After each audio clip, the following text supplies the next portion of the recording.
কাশ্মীর সীমান্তের নিয়ন্ত্রণ রেখা বরাবর ভারত ও পাকিস্তানের সেনাদের মধ্যে ফের গোলাগুলির ঘটনা ঘটেছে। রোববার রাতে এই গোলাগুলির ঘটনা ঘটে, তবে এতে হতাহতের কোনো খবর পাওয়া যায়নি।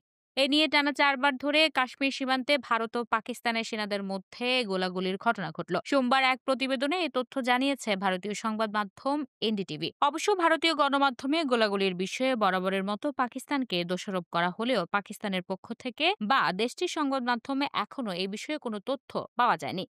এনডিটিভি বলছে, জম্মু ও কাশ্মীরের নিয়ন্ত্রণ রেখা বরাবর টানা চতুর্থ রাতেও সংঘর্ষ বিরতি লঙ্ঘন করে বিনা উস্কানিতে পাকিস্তানি সেনারা গুলি চালিয়েছে বলে দাবি করেছে ভারতীয় সেনাবাহিনীর কর্মকর্তারা। ভারতীয় সেনারা এক বিবৃতিতে জানায়, ২৭-২৮ এপ্রিল রাতে মধ্য কুপওয়ারা ও পুঞ্চ জেলার বিপরীত পাশে পাকিস্তানের সেনা ঘাঁটি থেকে বিনা উস্কানিতে ছোট অস্ত্র দিয়ে গুলিবর্ষণ শুরু হয়। ভারতীয় সেনারা দ্রুত এবং কার্যকরভাবে জবাব দিয়েছে।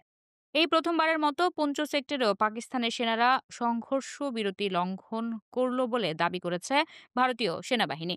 এই গোলাগুলির ঘটনা এমন এক সময় ঘটল যখন কয়েকদিন আগে জম্মু কাশ্মীরের পেহেলগামে ভয়াবহ সন্ত্রাসী হামলায় ২৬ জন নিহত হয়েছে। ২০১৯ সালের পুলওয়ামা হামলার পর কাশ্মীরে এটি সবচেয়ে বড় হামলা।